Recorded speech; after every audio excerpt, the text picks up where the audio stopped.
নবীজিকে দুনিয়াতে পাঠানোর পূর্বে তার পিতামাতাকে কেন দুনিয়া থেকে নিয়ে গেলেন?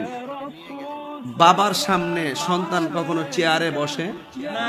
কথা বলেন, একদম বেসিকলি উত্তরটা দিই। বাবার সামনে কখনো সন্তান চেয়ারের মধ্যে বসে না। নবী হলো সৃষ্টির শ্রেষ্ঠ, নবী হলো সৃষ্টির শ্রেষ্ঠ, যার সামনে কেউ ইমামতি করতে পারে না, যার সামনে কুরসিতে কেউ বসতে পারে না, যার সামনে কেউ হাঁটতে পারে না, যার সামনেও জুড়ে কথা বলতে পারে না। এখন বাপ মা হিসেবে তো রাসূল পাক সাল্লাল্লাহু আলাইহি ওয়াসাল্লামের অগ্রাধিকার সূত্রে বাবা মা অন্তত পক্ষে আল্লাহর হাবিবের সামনে এমন কিছু কর্ম সম্পাদিত হইতো যেখানে গেলে রাসূল পাক সাল্লাল্লাহু আলাইহি ওয়াসাল্লাম যে সবচেয়ে আওলা ও আলা সেই জায়গাতে যাইয়া একটু এফেক্টেড হইতো, এই জন্য আল্লাহ নিয়ে গেছেন। এটা হলো এক ব্যাখ্যা।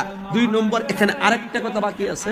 নবীজির সন্তান মেয়েগুলার আল্লাহ বাঁচাই রাখলো, ছেলেগুলাকে কেন নিয়ে গেল ছোটবেলায়, এটাও জানা দরকার আছে। কথা কোন ঠিক কিনা? যাক, এটা যেহেতু প্রশ্ন আসে না, উত্তরটা না দিলাম।